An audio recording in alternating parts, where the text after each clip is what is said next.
2012 की होली की रात थी। माधव और उसके भाई ने अपनी छत पर एक काले जादू वाली हांडी देखी, जिसे घाल भी कहते हैं। काफी कम लोग जानते हैं कि ऐसी घाल किसी को बर्बाद करने के उद्देश्य से उसमें काला जादू करके तंत्र साधना से बनाई जाती है।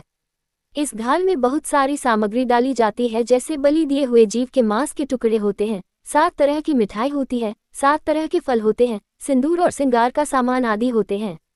ये एक सच्ची आपबीती दिल्ली के एक ऐसे परिवार की है जिसने बहुत ही नाटकीय और डरवाने ढंग से जीवन में पतन देखा। होली का समय था, उनके परिवार ने बर्बादी के एक ऐसे बवंडर का सामना किया जिसे सुनकर किसी के भी होश फाख्ता हो सकते हैं। ये कहानी हमसे इस परिवार के सबसे छोटे बेटे माधव ने साझा की है। 2012 में माधव अपने परिवार के साथ दिल्ली के एक छोटे से गांव में रहता था।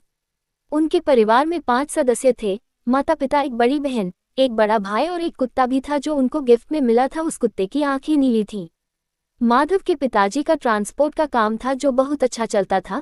दूसरा बिजनेस प्रॉपर्टी की सेल परचेज का भी था, जिसमें उनके 2 पार्टनर्स थे और वो काम भी काफी अच्छा चल रहा था।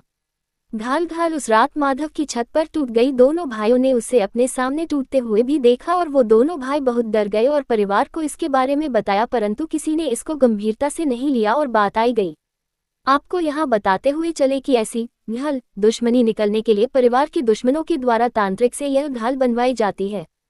इस घाल का उद्देश्य परिवार में आर्थिक संकट लाना, बीमारी लाना, कोर्ट कचहरी के मुद्दों को लाना और यहाँ तक कि परिवार के सदस्यों की मौत तक के लिए ये घाल तांत्रिकों द्वारा बहुत सारे पैसे देकर तैयार करवाई जाती है और इस घाल को हिंदुओं के बड़े त्योहार जैसे कि होली और दिवाली पर खास तौर पर भेजा जाता है।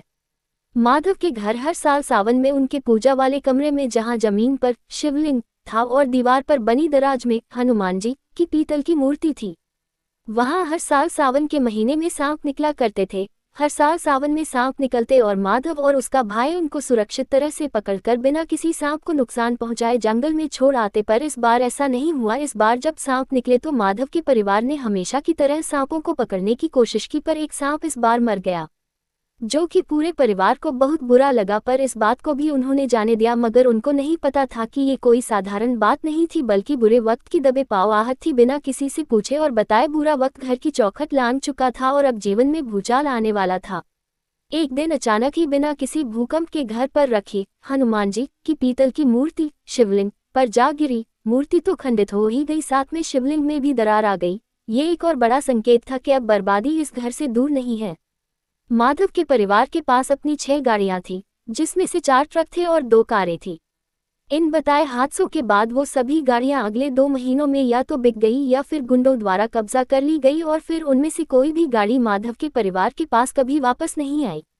एक रात माधव के घर कुछ बदमाश घुस आए। सभी घर के लोग सोए हुए थे, पर कुत्ता जगा हुआ था। जैसे ही बदमाश घर में घुसे, कुत्ते ने उन पर हमला कर दिया। वो बदमाश डर गए। अफरा तफरी में उनमें से एक ने कुत्ते के सर पर पत्थर मार दिया, जिससे उसका सर फट गया, पर वो फिर भी भौंकता रहा और सबको जगा दिया। हार मानकर बदमाशों को भगाना पड़ा। फिर जब कुत्ते को हॉस्पिटल ले जाया गया तब पता चला कि कुत्ता तो अंधा है। ये जानकर सब लोग एकदम हैरान रह गए। अंधा होने के बावजूद भी वो सबको पहचानता था, अपना काम और फर्ज अच्छे से निभाता था। उस चोट से वो कुत्ता उभर नहीं सका और मर गया। बस यूँ समझ लीजिए कि उसका मरना माधव फैमिली के बुरे वक्त की शुरुआत थी। अब उनके परिवार में आए दिन गृह कलेश और नुकसान आम बात हो गया। बिजनेस में नुकसान के कारण माधव फैमिली पे काफी कर्जा भी हो चुका था, जिसका कोई कारण भी नहीं मिलता था। ऐसा आए दिन होता देख माधव के पिताजी और माताजी एक मौलवी के पास गए।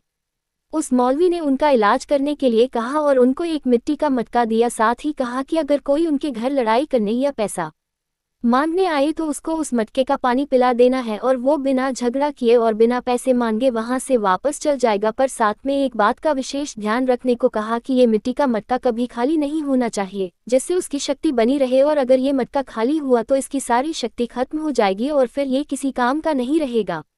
एक दिन एक महिला आपके बेटे के साथ माधव के घर आए और माधव के पिताजी को बुलाने को कहा, पर माधव के पिताजी उस दिन घर पर नहीं थे, वो अपने गांव गए हुए थे। महिला ने माधव के पिताजी पर पैसे होने की बात कही और कहा कि तुम घर वाले जानबूझकर उनको छुपा रहे हो, या तो मेरे पैसे अभी दे दो, नहीं तो मैंने उसकी फोटो खींच रखी है। मैं एक ही हफ्ते में तुम सभी को बर्बाद कर दूंगी। तुम लोग मेरे परिवार को अभी तक जानते नहीं हो। ऐसा कहकर वो महिला अपने बच्चे के साथ वहां से चली गई। ठीक उसके तीसरे दिन की बात है। माधव के पिताजी अपने एक मित्र के साथ ढाबे में खाना खा रहे थे। उन्होंने रोटियां खानी शुरू की और खाते ही चले गए। 2 रोटी, 4 रोटी, 10 रोटी, फिर 20 रोटी, करते करते वो 30 रोटियां खा गए। सब लोग आश्चर्य से उनको ही देखे जा रहे थे और उनका जो मित्र था उसे तो अपनी आंखों पर विश्वास ही नहीं हो रहा था कि ऐसा कोई इंसान कैसे कर सकता है जिसकी खुराक 3 या 4 रोटी होती है। सब हैरान थे। वो दोनों खाना खाकर उठे और माधव के पिताजी 4 कदम ही चले थे कि बेहोश होकर जमीन पर गिर गए। उन्हें अस्पताल ले जाया गया जहां उन्हें डॉक्टर ने बताया कि इन्हें लकवा मार गया है और अब ये मुश्किल ही ठीक होंगे और बचने की उम्मीद भी काफी कम बताई गई। अब परिवार सदमे में आ गया और अपने दुर्भाग्य को कोसने लगा।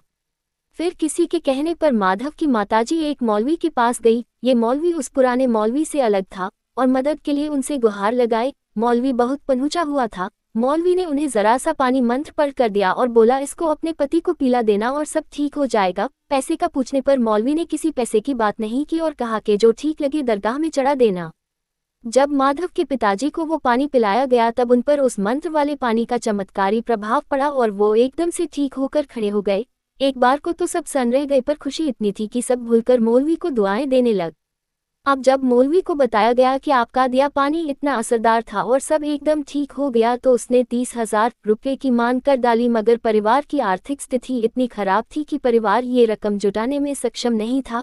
परिवार ने मौलवी से कहा कि ये हमारे लिए आज की आर्थिक स्थिति के हिसाब से बहुत बड़ी धनराशि है, आप कम पैसे ले लीजिए। इस पर मौलवी भड़क गया और माधव के पिताजी को जान से मरने की धमकी देने लगा कि अगर पैसे नहीं दिए तो बहुत जल्दी तुम्हारे पिताजी मारे जाएंगे। मैं ऐसे जिन और बुरी आत्माएं उनके पीछे लगाऊंगा जो उनकी जान लेकर ही उनका पीछा छोड़ेंगे। बेचारा परिवार क्या करता। माधव की मां ने अपने सोने के जेवर बेचकर उस मौलवी की मांग पूरी की। मौलवी का ऐसा बर्ताव देखकर और उसकी गंदी नज़र परिवार की लड़कियों और महिलाओं पर देखकर माधव के परिवार ने उससे पीछा छुड़ाना ही सही समझा। परिवार की रीढ़ पर वार, रियल हॉरर स्टोरीज। कुछ दिनों तक परिवार के साथ सब ठीक चला, पर एक बड़ी घटना ने परिवार की शांति फिर से छीन ली। माधव के पिताजी को किसी झूठे मुकदमे में जेल जाना पड़ा। जेल जाने से ठीक पहले माधव के पिताजी ने पास ही के एक गांव के सेठ के पास अपना 100 गज का मकान गिरवी रख दिया और कुछ दिनों बाद वो जेल चले गए। किसी भी रिश्तेदार और पड़ोसी या दोस्त ने उनका साथ नहीं दिया। बस माधव के एक चाचाजी ने 20,000 रुपये की मदद लगाई, जिसके बाद भी उनकी जमानत नहीं हुई और उनका वो पैसा भी खराब ही गया। ये तो मुकदमों की शुरुआत भर थी। अब मुकदमे और आने शुरू हुए। 5 मुकदमे, उससे 8 हुए और बढ़ते हुए 12 मुकदमे तक पहुंच गए। कई बार जमानत रद्द होने के बाद और काफ़ी कोशिशों के बाद भी जब माधव के पिताजी का छुटने का रास्ता नहीं बना तो परिवार को उनके वकील ने माधव के पिताजी से कानून की निगाहों में दूरी बनाने की सलाह दी, जिससे उनकी बची हुई संपत्ति पर कोई कानूनी कार्यवाही न हो सके। अब जज ने मुकदमों की ज्यादा संख्या को देखते हुए माधव के पिताजी की सारी संपत्ति को कुर्की नीलामी करने का आदेश दे दिया। एक दिन नीलामी के लिए वो अफसर अपनी टीम के साथ आए और उस समय माधव और उसकी बहन घर पर थे। माधव ने उसी घड़े का पानी उन अफसरों को पिलाया। अफसरों ने उनसे ही बात की और बात करने पर अफसरों को माधव के परिवार के हालात पर तरस आ गया और उन अफसरों ने फिर उनको नीलामी में नुकसान से बचने का रास्ता बताया कि अभी हम जा रहे हैं और अपनी रिपोर्ट में हम घर पर ताला लगा होने की बात लिखेंगे। आप अपने घर से जितना हो सके सामान हटा लेना, जिससे कि अगर नीलामी हुई भी तो आपका नुकसान कम होगा। परिवार परेशान तो था और हर वक्त इस बवंडर से निकलने का रास्ता खोजता रहता था।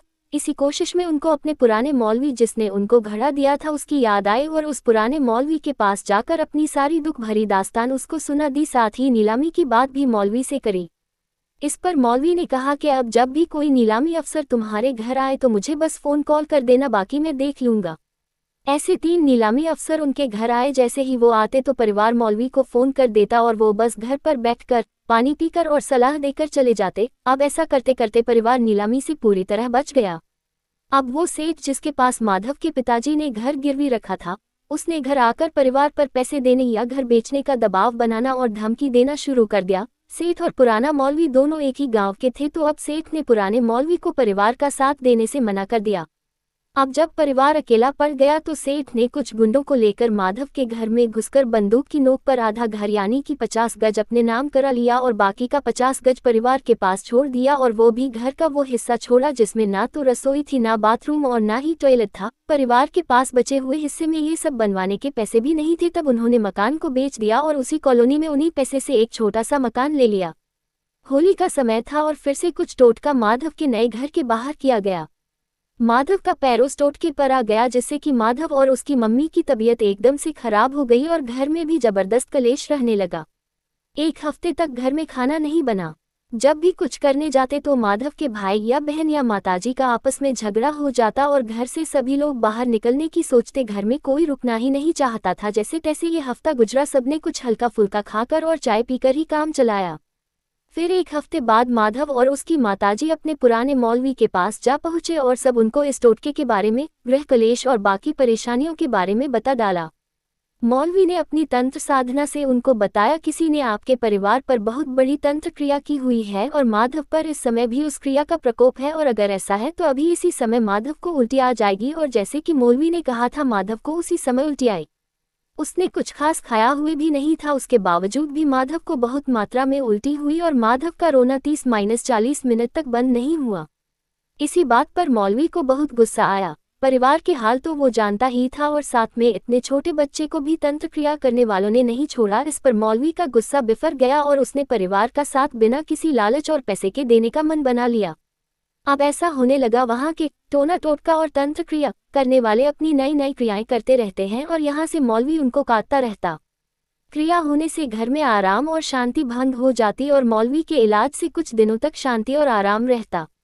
लेकिन हर बार क्रिया की शक्ति बढ़ती जाती थी और एक वो दिन आया जब मौलवी के हाथ से बात निकल गई और ये सब मौलवी की क्षमता से बाहर हो गया। अब कोई नहीं था जो माधव और उसके परिवार को इस तंत्र क्रिया से निकाल पाता। जैसे दिन के बाद रात है और रात के बाद फिर से दिन को आना होता है, वैसे ही एक उम्मीद की किरण बनकर एक जवान लड़का अमृत, जो कि ऐसी ही समस्याओं का समाधान करता था, उससे माधव के परिवार की मुलाकात हुई और होली के समय उसने परिवार के साथ बैठकर बिना पूछे ही उनके परिवार का पूरा इतिहास बता दिया और क्या उनके साथ कई वर्षों से चल रहा है वो भी बता दिया, जिससे परिवार का विश्वास उस लड़के अमृत पर जम गया।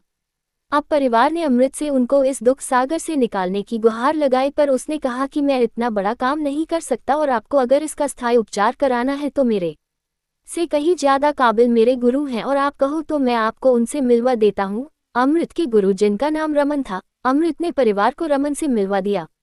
अब रमन माधव के परिवार से मिलने उनके घर आ जाता है।